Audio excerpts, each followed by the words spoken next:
My daughter-in-law shoved me off a yacht to steal $1 million. When they came home, I was waiting with my son, my only child, toasted to my health just moments before his wife shoved me from our family yacht into the black, unforgiving waters of the Atlantic. They left me for dead, believing my $1 million was finally theirs. They thought I was weak. They were wrong. Before we continue, please subscribe to the channel and let us know where you are listening in the comments. To understand how I ended up in the ocean, gasping for air in the dead of night, you first have to understand the dinner that took place 1 week earlier.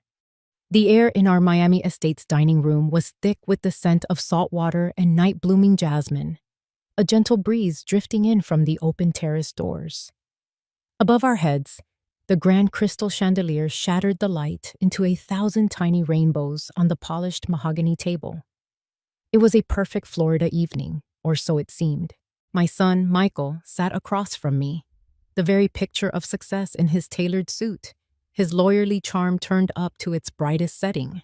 Beside him, his wife Sophie seemed delicate, almost fragile, under the weight of all that crystal and silver. I let the silence hang for a moment after the housekeeper cleared our main course plates. I cleared my throat, and both of them looked up, expectant. "I have some news," I began, my voice calm and measured. "The land deal in California has officially closed. The commission was wired this afternoon." Michael's face lit up with a practiced smile. "That's fantastic, Mom. Congratulations. I knew you'd pull it off." He raised his wine glass. "To the best real estate mogul in Miami." I offered a slight nod, not returning the toast. My eyes shifted to Sophie, who was nervously tracing the rim of her water goblet. "The commission," I continued, letting the words land with deliberate weight, "was $1 million. The air went still. Michael's smile widened, a predatory gleam in his eyes that he thought I couldn't see. $1 million, he breathed out. Incredible. Sophie just stared, her blue eyes wide with a mixture of awe and, perhaps, fear. She always seemed overwhelmed by the scale of our lives. "I've decided what to do with it," I said, folding my hands on the table. "I am not adding it to my primary estate. Instead, the money will go into a new, separate trust fund." Michael leaned forward, his interest piqued. "A new trust? For what purpose?" This was the moment, the test. "For your future," I said, looking directly at him. "Michael, you will be the primary trustee, managing the account." I paused, then turned my gaze to my daughter-in-law. "However, there is a condition. For any withdrawal, any transaction of any kind, Sophie will be the mandatory cosigner. Both of your signatures will be required." The perfect smile on Michael's face faltered for a fraction of a second. A flicker of annoyance crossed his features before it was expertly masked. Sophie looked as if I'd just asked her to pilot a rocket ship. "Me?" she stammered, placing her hand on her chest. "Mrs. Hayes, I wouldn't know the first thing about managing something like that. I couldn't possibly." "You'll learn," I stated flatly. It was not a suggestion. My hand instinctively went to the diamond phoenix brooch pinned to my silk dress, a gift from my late husband, a symbol of rebirth. The chandelier's light caught its facets, sending a single, sharp glint across the table, right into Michael's eyes. He didn't flinch, just resumed his role as the doting son. "Of course, Mom, whatever you think is best. It's a wonderful way to include Sophie in the family's finances." He reached over and placed his hand over Sophie's, a gesture that was meant to look reassuring but felt possessive. But I saw the look that passed between them, a fleeting, silent conversation I was not meant to understand. In that moment, under the glittering chandelier, I felt a chill that had nothing to do with the air conditioning. It was a premonition, the first whisper of the storm that was about to break. I didn't know it at the time, of course. While I was in my study, reviewing the final details of the California deal, the real transaction was happening upstairs. Later, I would learn exactly how the poison took root, how my son's soft words became the devil's whisper in his wife's ear. They were in their bedroom, a space of cool grays and minimalist furniture that always felt like a hotel room to me, impersonal and temporary. Sophie was sitting on the edge of the bed, her hands twisted in her lap. My son, Michael, knelt before her, taking her hands in his. He was a master of the concerned gesture. "Hey, look at me," he said, his voice a low, soothing murmur. "Don't let her get to you. I know my mother can be a lot." "It's not just that, Michael," Sophie whispered, her voice trembling. "A cosigner for $1 million? She doesn't trust us. She doesn't trust me." "I know. It's a game, Sophie. It's always a game with her," he said, stroking her hand. "She holds the purse strings, and she wants us to dance for her. She dangles this money in front of us, but it's not a gift. It's a leash." He let that sink in, watching her face. He saw the flicker of resentment, the validation she felt at hearing her own fears spoken aloud. He had his opening. "But what if it didn't have to be?" he continued, his tone shifting from comforting to conspiratorial. "What if this wasn't a leash, but a key?" He stood up and walked over to his nightstand, picking up his iPad. The screen glowed to life in the dim room. He sat down next to her, the cool light illuminating their faces. "Look," he said, swiping through a series of photos. The first was a stunning white villa with an infinity pool that seemed to melt into the turquoise sea. "Santorini. We could wake up to this every morning. No calls from the office, no board meetings, no mother." He swiped again. A sleek, modern house of glass and redwood perched on a cliff overlooking the Pacific. "Or Malibu. We could have a life of our own, Sophie. A real one. The kind we've always talked about." Sophie stared at the screen, mesmerized. These were the dreams they had whispered about late at night. The someday fantasies that felt a million miles away. "Michael, that's crazy," she said, but her voice lacked conviction. "We can't just take her money." "Her money?" Michael scoffed, but he kept his voice gentle. "Sophie, it's a drop in the bucket for her. She wouldn't even feel it. This is my inheritance. She's just making me jump through hoops for it. She's testing you, testing us. Don't you see? She wants to see if you'll fall in line."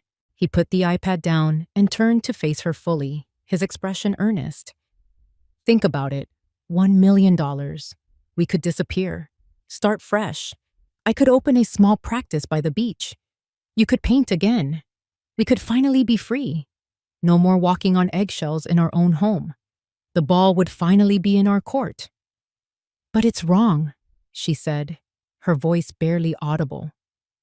"What's wrong?" he countered, his voice hardening just slightly. "Is living under someone else's thumb for the rest of our lives. What's wrong is letting her control our future. I'm tired of being her golden boy, Sophie. I just want to be your husband." He framed her face with his hands, forcing her to meet his gaze. "Imagine it. Just us. No one to answer to. Isn't that what you want?" She didn't answer. She just looked from his intense, pleading eyes to the glowing screen of the iPad, where a perfect, sun-drenched life was waiting. He didn't need her to say yes. He just needed her to stop saying no. And in the silence of that room, as the seeds of greed and resentment began to sprout, she did. The next piece of the puzzle fell into place 2 days after that dinner. While I was overseeing the final preparations for my foundation's annual charity gala, my son was setting the next stage of his trap. I would only learn the details of this part later, pieced together from security footage and the blackmailer's eventual terrified confession. But I can picture it now as if I were there. Sophie was at a Starbucks on the edge of the city, the kind of generic, soulless place people go when they don't want to be seen. She was trying to lose herself in a book, a half-empty latte cooling on the small table beside her. Her phone buzzed. It wasn't Michael.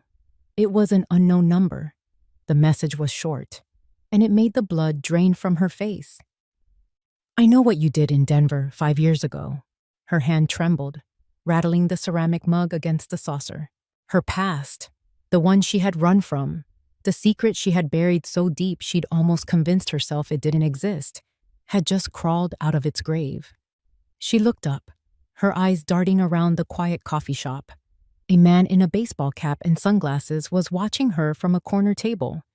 He gave a slight nod, then stood up and walked out. A moment later, her phone buzzed again. Outside. 5 minutes. Or your husband gets a very interesting email. Panic seized her. She fumbled in her purse, throwing a few bills onto the table before hurrying out into the humid Florida air. A black sedan was parked at the far end of the lot. The man from the coffee shop was leaning against it.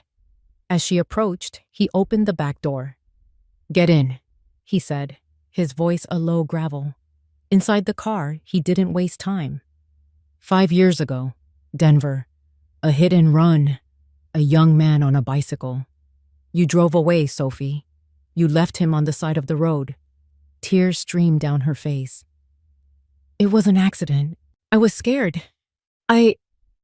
Save it," he cut her off. "I have the original police report.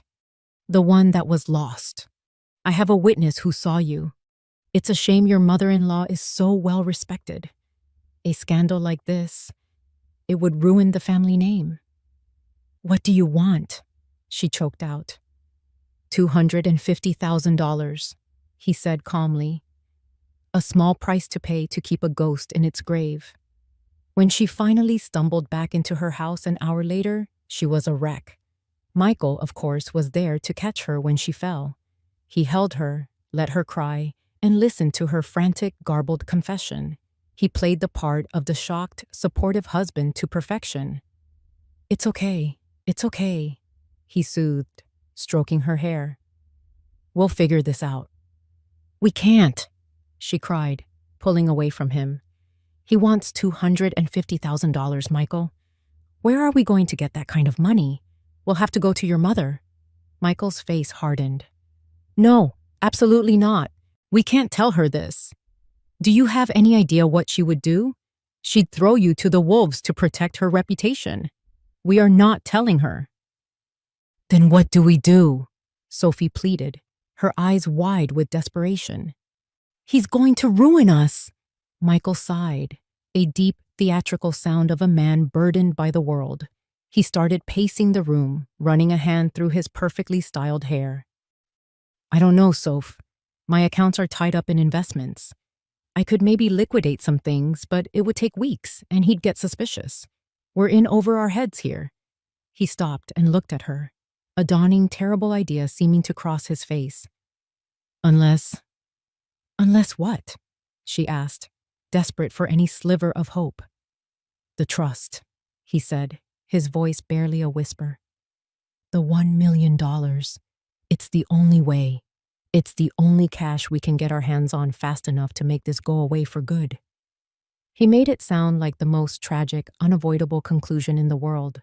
He made it sound like her only salvation. The suggestion came from Michael the next morning over breakfast on the patio. He was all smiles, the perfect image of a dutiful son trying to mend the tension from our dinner a few nights prior. "Mom, I've been thinking," he said, setting down his coffee cup. "This California deal is a huge win. We should celebrate. Properly." I raised an eyebrow over the rim of my teacup. "And what do you consider a proper celebration, Michael?" "The yacht," he said, his enthusiasm feeling a little too bright. "Let's take the Eleanor out for the day, just the three of us. We'll sail down to the Keys, have some champagne, enjoy the sun. What do you say?" Sophie, who had been silently pushing a piece of melon around her plate, looked up. Her eyes were wide, a flicker of something I couldn't quite name. Fear? Passing through them before she looked down again. On the surface, it was a wonderful idea, a perfect family outing. But my instincts, honed by 40 years of navigating boardrooms filled with sharks, were screaming that something was wrong. Michael wasn't the sentimental type. He never suggested family outings unless he wanted something. Still, I saw my opening. This was the perfect stage. That sounds lovely, dear, I said with a placid smile. Let's do it tomorrow. The relief on his face was immediate and profound. He was like a child who had just gotten away with something. Great, I'll make all the arrangements. That afternoon, while Michael was busy making arrangements, and Sophie was likely trying to steady her nerves, I made a call of my own. I stepped into my private library, a room paneled with dark cherry wood, and closed the heavy doors. I dialed a number I knew by heart. It was answered on the second ring. Yeah, a gruff voice answered. No name, no greeting. That was Frank. Frank was a retired FBI agent who owed me a favor, a very big one, years ago. I had provided the anonymous tip that had helped him close a career-defining case. And in the process, I'd saved his daughter from a world of trouble. He was a man of few words and unshakable loyalty. Frank, it's me, I said, my voice low. I know, he replied. Everything all right, Eleanor? I'm not sure, I said, walking over to the window that overlooked the bay. I might be taking a flight soon, an unscheduled one. There was a pause on the other end. He understood my coded language perfectly. You think they're going to make a move? The conditions are right, I said simply. I want you to be ready, just in case. The tracker is active. I'll be watching, he confirmed. Just give the signal. I looked down at the phoenix brooch I had pinned to my blazer. I will, I said, my voice firm. The phoenix will fly tonight.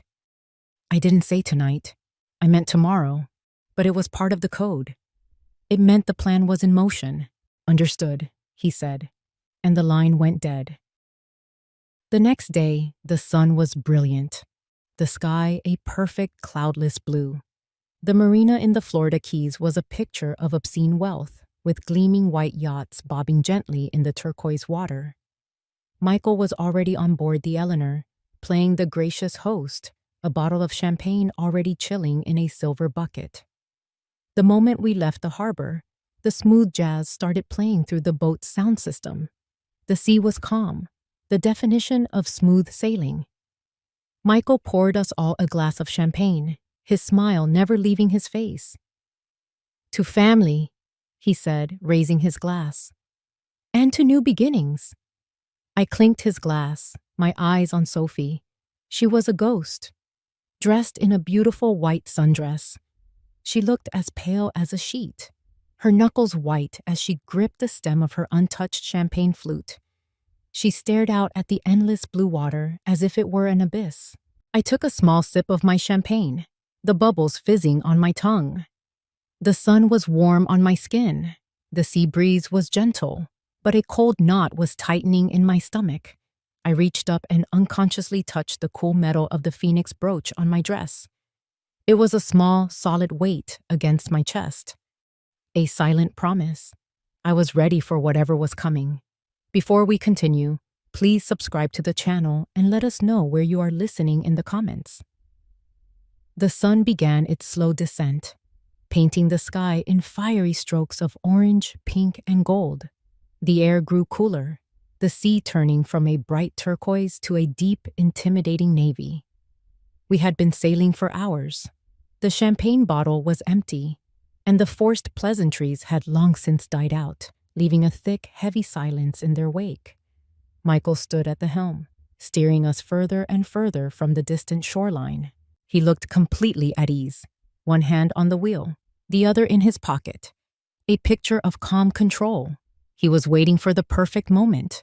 The perfect audience was a vast, empty ocean. Sophie was a different story.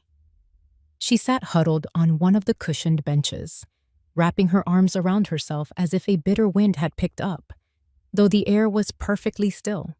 She hadn't said more than 10 words all afternoon. Her face was a mask of sheer terror. She looked like a cornered animal, and I knew, with a dreadful certainty, that she was about to do something desperate. I stood by the railing at the stern, watching the frothy white wake of the yacht stretch out behind us. I was watching them both in the reflection of the cabin's polished glass. I saw Michael turn his head slightly, his eyes meeting Sophie's. He gave a single, almost imperceptible nod. The signal. It was time. The die was cast. Sophie stood up on shaky legs. She looked at Michael, then at me, her expression a chaotic mess of fear and resolve. She took a hesitant step forward, then another. "Mrs. Hayes," she began, her voice a thin, reedy thing that the breeze almost carried away. "Eleanor." I turned to face her fully, my expression unreadable. I did not help her. I did not make it easy. I wanted to see if she would go through with it. I wanted to look into the eyes of the woman my son had chosen to be his accomplice. "Sophie," I said, my voice even. "Is something wrong?"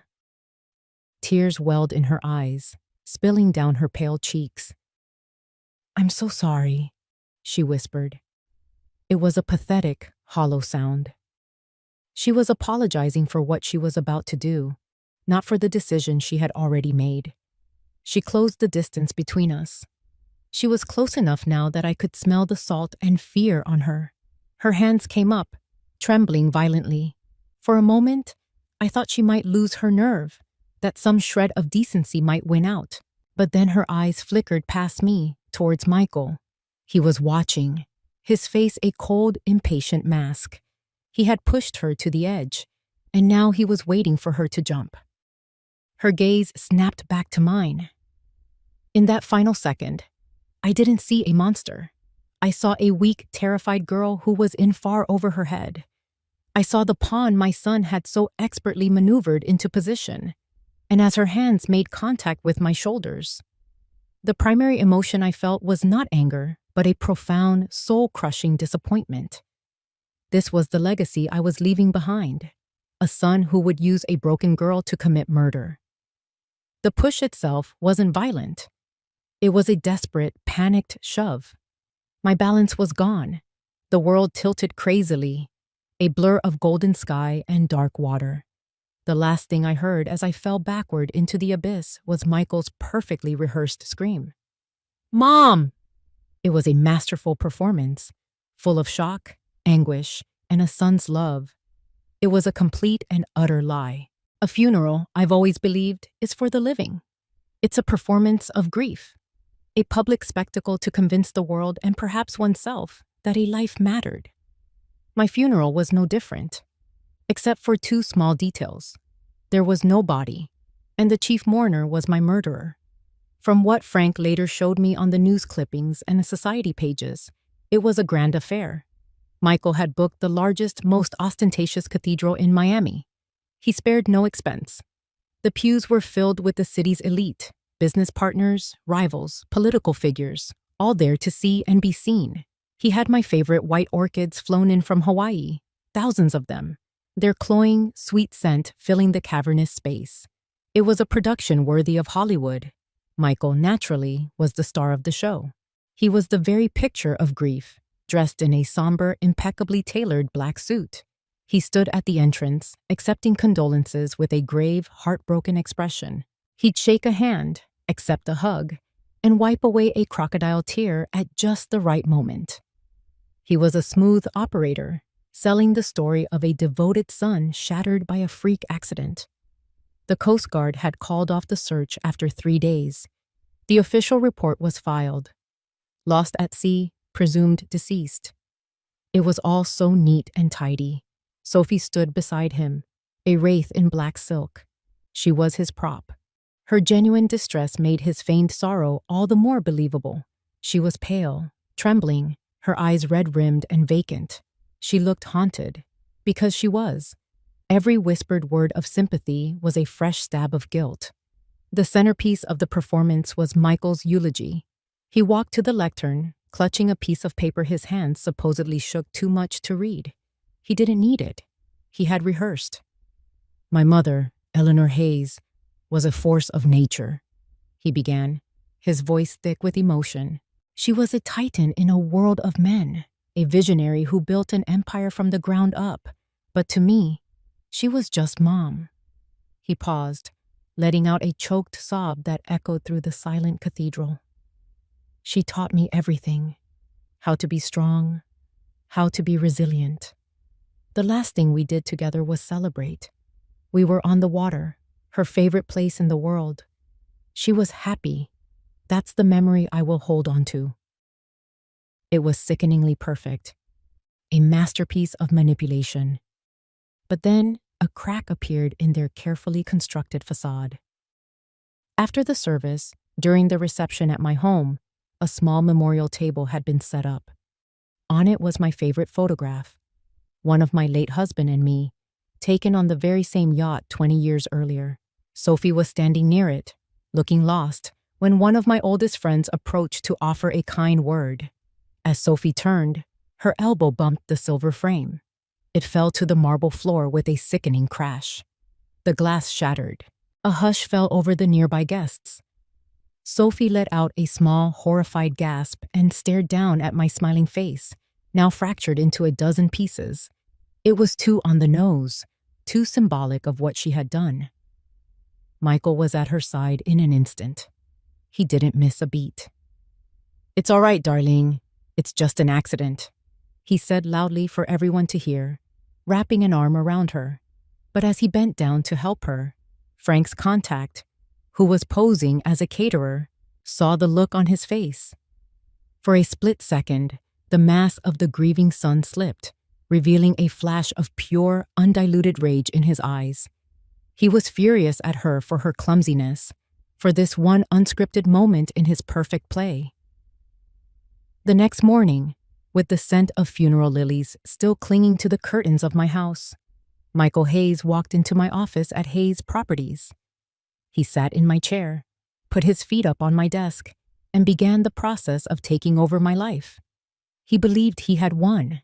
He had no idea the real ghost was just beginning to stir.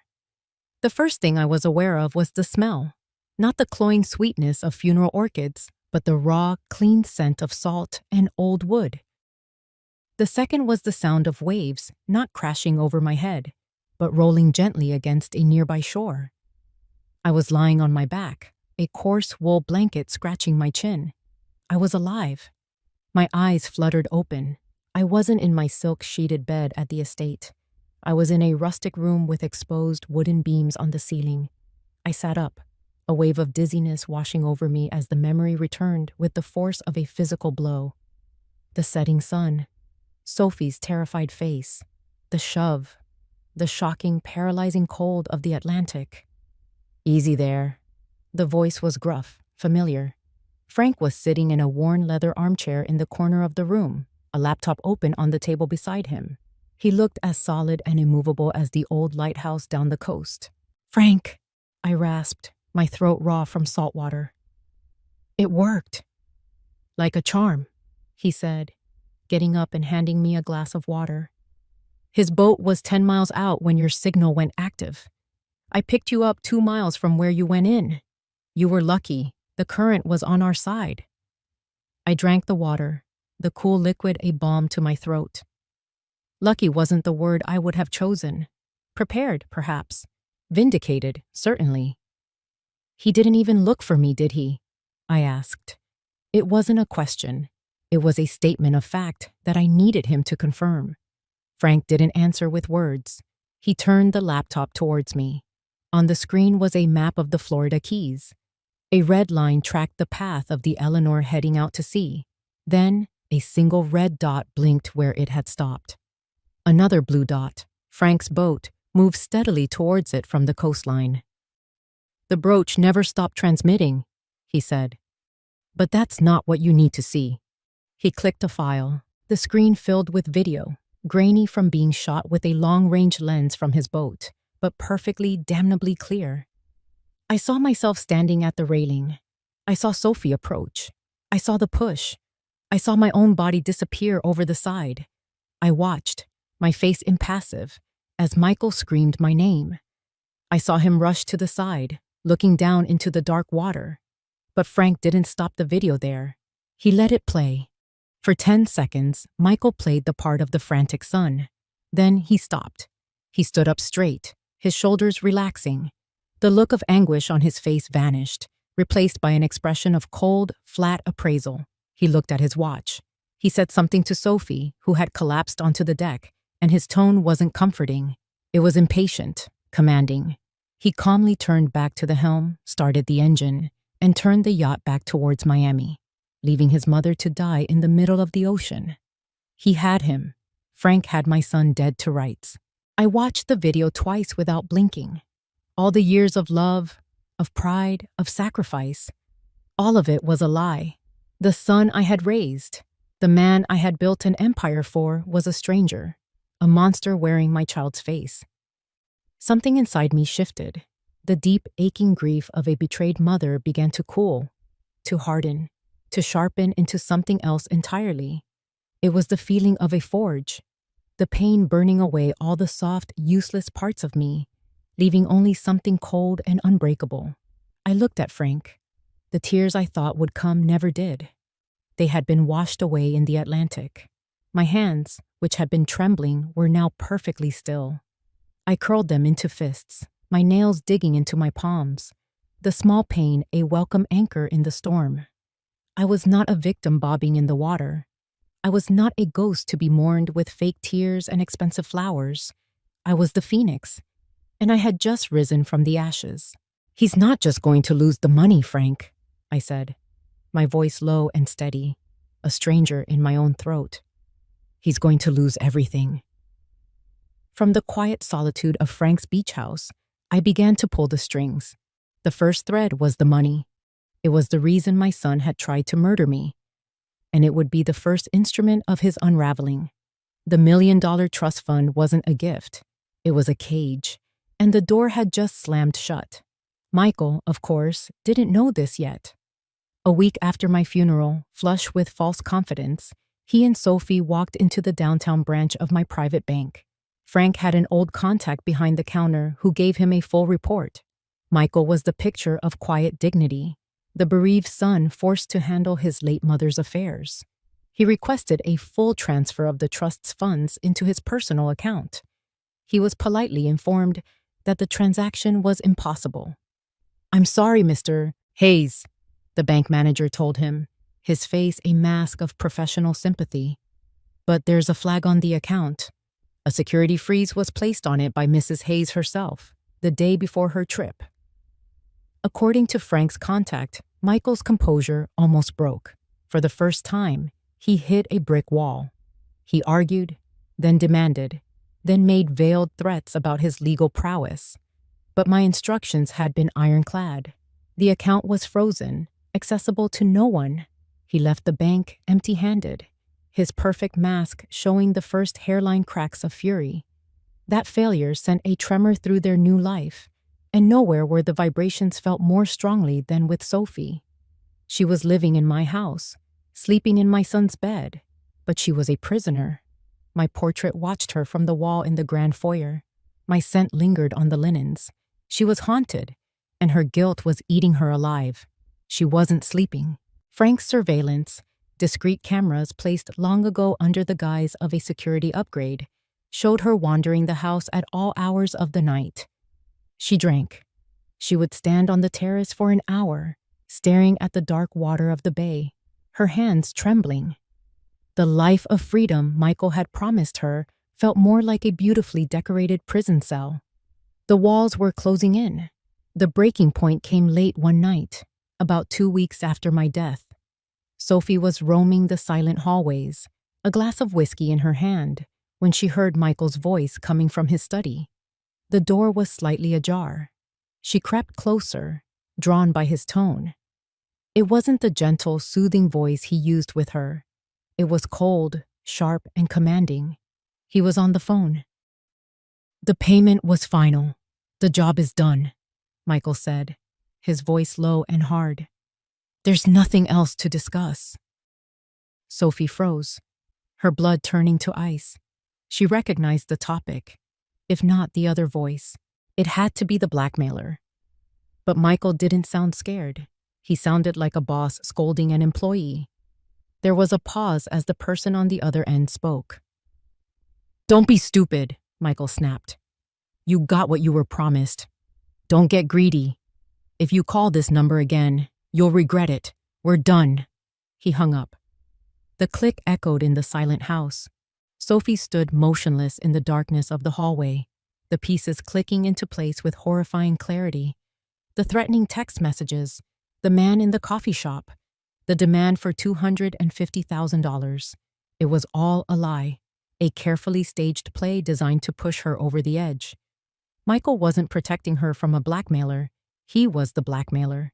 The ghost from her past hadn't found her by accident. It had been summoned by her own husband. In that moment, she finally understood. She wasn't his partner in crime. She was the weapon he had used to commit it. She was just a pawn in his game. And as that devastating truth settled in, the fear that had been her constant companion began to curdle into something new, something far more dangerous. Suspicion. Suspicion is a poison. Once it enters the bloodstream, it infects everything. For 3 days, Sophie lived with it, watching Michael with new, terrified eyes. Every kind word he spoke, every gentle touch, now felt like a calculated lie. She was living with a stranger, a man who had used her darkest secret to turn her into a weapon against his own mother. She needed proof. She needed to hear it from him. Her chance came on a Tuesday night. They were driving back from a dinner with one of Michael's law partners, a tedious affair where Michael had once again played the role of the grieving son with nauseating perfection. He was driving the Cadillac Escalade, the city lights of Miami blurring past the tinted windows. Michael pulled into a scenic overlook, a popular spot for tourists, but deserted at this late hour. He cut the engine. "I just need a minute," he said, rubbing his temples. That was exhausting. He got out of the car to take a call, leaving his laptop open on the center console. It was a careless, arrogant move. He saw her as a broken doll, too fragile and grief-stricken to be a threat. He was wrong. With her heart hammering against her ribs, Sophie reached over and clicked the trackpad. His email was open.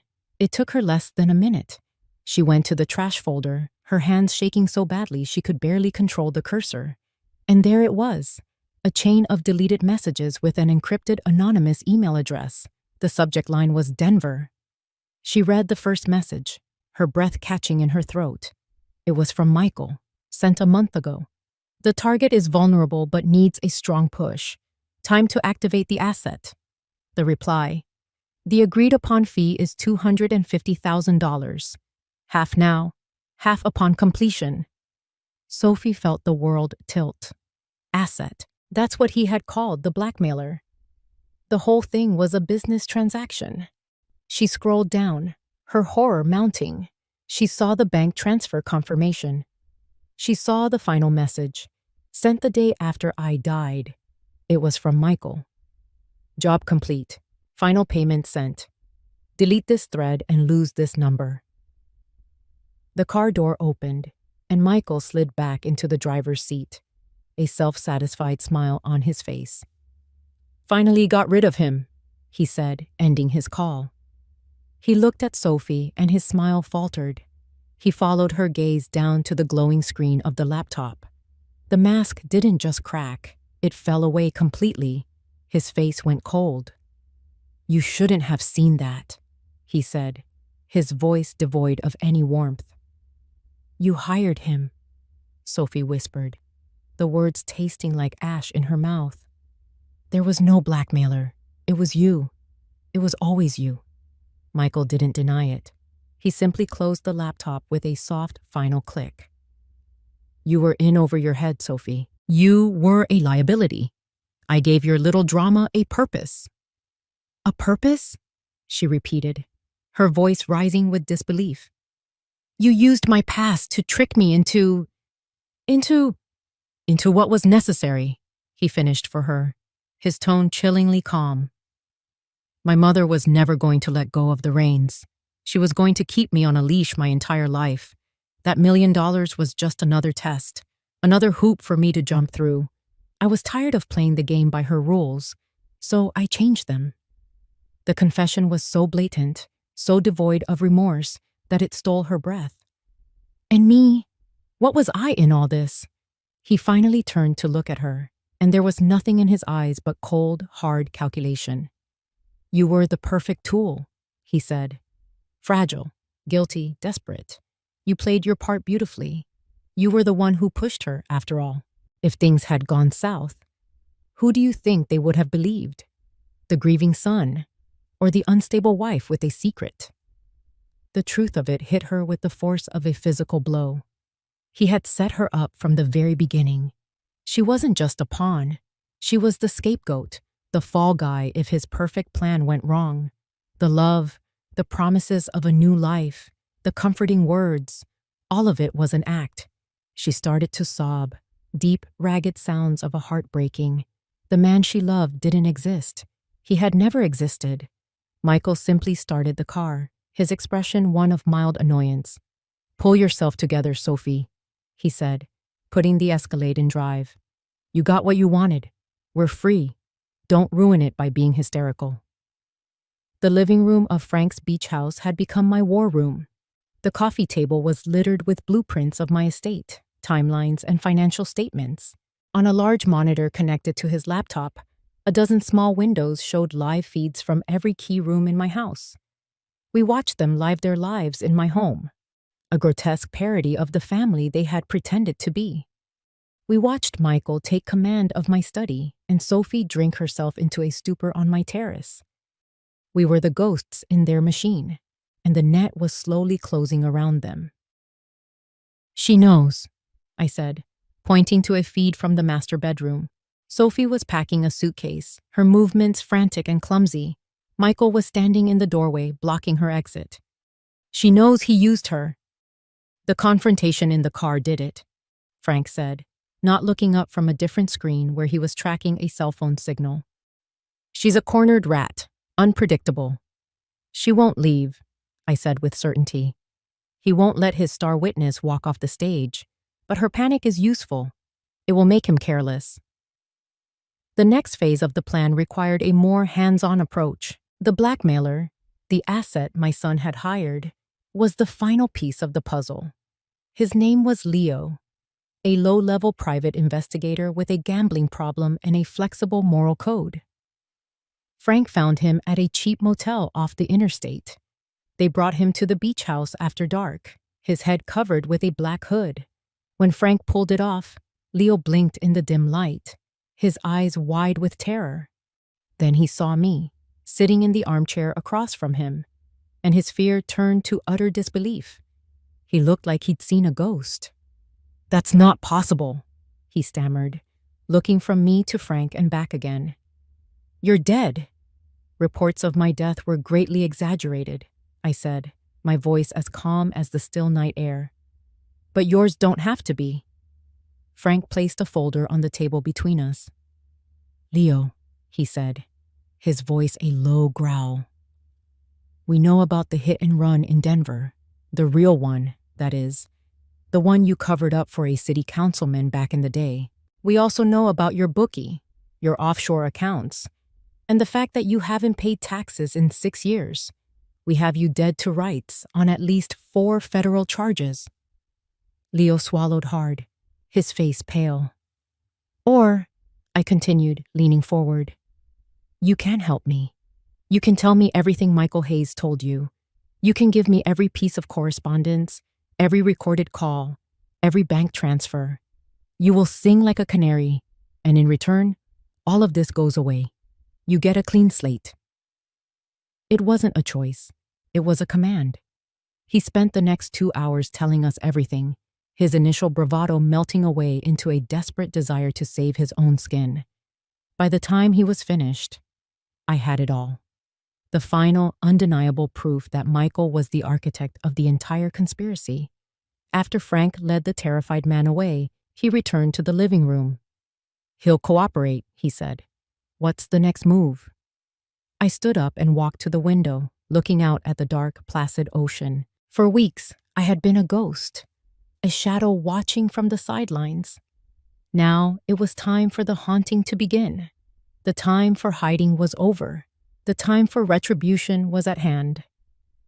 "The annual Hayes Foundation Charity Gala is in 3 days," I said, my reflection a pale outline against the black glass. "It's always held at the house." Frank nodded. understanding immediately. A big crowd. Lots of witnesses. No, I said, turning to face him. Not this year. This year, Michael will cancel the gala. He'll tell the staff to take the night off. He'll think it's his decision, a sign of respect for his grieving period. I had already planted the seed of that idea via a fake email from his PR team. He and Sophie will be in the house, alone, I continued, the plan laid out in my mind like a chessboard. And they will receive a message from the housekeeper that a special dinner has been prepared for them. A family dinner. A cold smile touched my lips for the first time in a month. It felt foreign. It's time for me to go home, Frank. It's time for the Last Supper. The air in my house was toxic. From my vantage point in the dining room, I could hear their voices echoing down the marble hallway, sharp and ugly. The argument had been escalating for the past hour. The cracks in their facade had finally shattered, and the poison was pouring out. I can't do this anymore, Michael. Sophie's voice was shrill, hysterical. Living in this house, seeing her face everywhere, and the money is gone. The bank won't release it. Your whole plan was for nothing. Get a grip, Sophie. Michael's voice was a low snarl, stripped of all its practiced charm. It's a temporary setback, a legal snag. I'll handle it. Handle it? That's what you always say? She shrieked. You handled the blackmailer, didn't you? You handled everything. You handled me. I'm at the end of my rope, do you hear me? I'm going to the police. There was a sharp slapping sound, followed by a choked gasp. It was the sound I had been waiting for, the sound of him losing control completely. You will do nothing, he hissed, his voice dangerously quiet. You are as much a part of this as I am. Don't you ever forget that. Now, you are going to go upstairs, wash your face, and act like the loving wife you're supposed to be. We are not throwing this all away because you've lost your nerve. The silence that followed was heavy, broken only by Sophie's ragged sobs. Right on cue, my housekeeper, Maria, stepped into the hallway. She has been with me for 30 years. Her loyalty is to me, and me alone. Her face was a placid, unreadable mask. Sir, madam, she said, her voice perfectly even. Dinner is served. I heard Michael let out an exasperated sigh. Maria, I told you we weren't having guests. I canceled the gala. You were supposed to take the night off. My apologies, sir, Maria said, her tone unwavering. Mrs. Hayes was very specific about tonight's arrangements. She insisted. The past tense was a beautiful, subtle touch. Michael and Sophie were too wrapped up in their own drama to notice the slip. Fine, Michael snapped. Whatever. We'll be there in a minute. I heard their footsteps approaching, slow and reluctant. They were walking into the lion's den, and they didn't even know it. The grand dining room doors, which were usually left open, had been closed. Michael pushed one open, his irritation clear in the aggressive movement. They stopped dead in the doorway. The room was dimly lit, just a few candles flickering on the long mahogany table. The table was set for 3, and at its head, in the high-backed chair that had always been mine, I sat waiting. I was wearing a simple black dress. In front of me was a single plate and a glass of deep, blood-red Cabernet.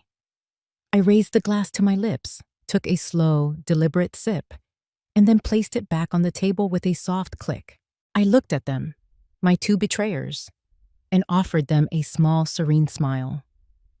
Time seemed to stop. Michael's face, which had been a mask of fury, was now completely blank with shock. His jaw was slack, his eyes wide with a dawning animal terror. He looked at me as if I were an apparition, a specter his guilty conscience had conjured from the depths of the ocean. But it was Sophie's reaction that was the most satisfying. Her hand flew to her mouth, stifling a scream that died in her throat. She was holding a wine glass, one she must have grabbed from the bar in the living room. Her trembling hand lost its grip. The glass fell to the floor, shattering on the marble. The red wine splashed across the pristine white tiles like a spray of fresh blood. a perfect stain, a perfect omen for the dinner that was about to begin. They stood frozen in the doorway, two statues carved from fear, the shattered glass and spilled wine a fitting tribute at their feet. I said nothing. I let the silence stretch, letting them suffocate in it. I wanted them to truly comprehend the impossibility of what they were seeing. Finally, Michael found his voice, a strangled, disbelieving whisper. "Mom, it can't be." "Sit down, Michael," I said, my voice cutting through the silence like a shard of glass. It was not a request. He and Sophie stumbled to the table, moving like marionettes whose strings had been cut. They took their usual seats, their eyes never leaving my face. "You're probably wondering how I'm here," I began, swirling the wine in my glass. "The truth is, I never fully trusted you, Michael. I saw the greed in your eyes. So, I took precautions." I gestured to the large, ornate painting on the far wall. With a soft whir, it retracted into the ceiling, revealing a large, flat-screen monitor. "Let's start with a home movie, shall we?" I pressed a button on a small remote. The screen flickered to life, showing the grainy, long-distance footage from Frank's boat. They watched in horror as the entire scene played out again.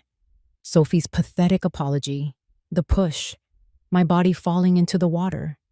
But this time, they saw what happened next. They saw Michael's 10-second performance of grief, followed by his cold, immediate turn back to the helm. They saw him leave me for dead. Sophie let out a low, wounded moan, covering her face with her hands. Michael just stared, his face ashen. The writing was on the wall, and he was finally reading it. "Of course, a video isn't everything," I continued, my voice conversational. "It lacks context. For that, we need audio." I pressed another button. The room filled with the sound of Michael's voice from his study, cold and hard, speaking to the blackmailer. "The job is done. Don't get greedy. We're done." Sophie flinched as if she'd been struck again. Michael's eyes darted towards the door, a cornered animal looking for an escape that wasn't there. "It seems the ghost from Sophie's past was a bit more manufactured than she believed," I said, looking at my daughter-in-law. "Your husband painted you into a corner, my dear. He needed a pawn. And every good case needs a star witness," I added, just as the dining room doors swung open again. Frank stepped inside, his large frame filling the doorway. Beside him, looking terrified and small, was Leo, the blackmailer. The jig was up. Michael's composure finally, completely shattered. "What is this?" he stammered. "What do you want?" "What I want," I said, my voice dropping to an icy whisper, "is justice, and I'm going to give you a choice." I slid 2 stacks of documents across the polished table. "Option 1, I said, tapping the first stack. "This is a full, signed confession from our friend Leo here. It's accompanied by the video, the audio recordings, and bank statements detailing your payments to him. I will hand this entire package to the district attorney in the morning. You'll both be charged with conspiracy and attempted murder. You will spend the best years of your lives in prison." I let that sink in before tapping the second stack of papers. Or option 2. These are legal documents, drawn up by my real lawyers. You will sign them right now. You will relinquish any and all claim to my estate, my company, and the Hayes family name. You will cede all your shares and trust funds to a charity for victims of violent crime. You will walk out of this house tonight with nothing but the clothes on your backs, and you will disappear from my life forever. Sophie was sobbing openly now. Michael stared at the papers, his mind racing, looking for an angle, a loophole, a way out. There was none. It was checkmate. He picked up the pen. His hand was shaking with a rage that made him tremble. He signed, his signature an angry black slash on the page. He shoved the papers towards Sophie. Through her tears, she signed as well. I took the documents, reviewed them, and gave a slight nod to Frank. He escorted a whimpering Leo from the room. I stood up and looked down at the 2 people who had destroyed my family. "Your dinner is getting cold," I said, my voice devoid of all emotion. Finish it, and then leave my house forever. I turned and walked out, leaving them to their last supper. I didn't look back. I went to the terrace, the cool night air a welcome relief. Alone under the stars, I raised my glass. I had lost a son, but I had reclaimed my life. The power was mine, absolute and solitary. And in the profound, deafening silence, I took a sip of my wine. It tasted like victory. If you enjoyed this story, please like the video, subscribe to the channel, and comment 1 below. If not, feel free to comment 0 so we know and can improve future videos. To hear the next story, click the box on the left. Thank you for watching.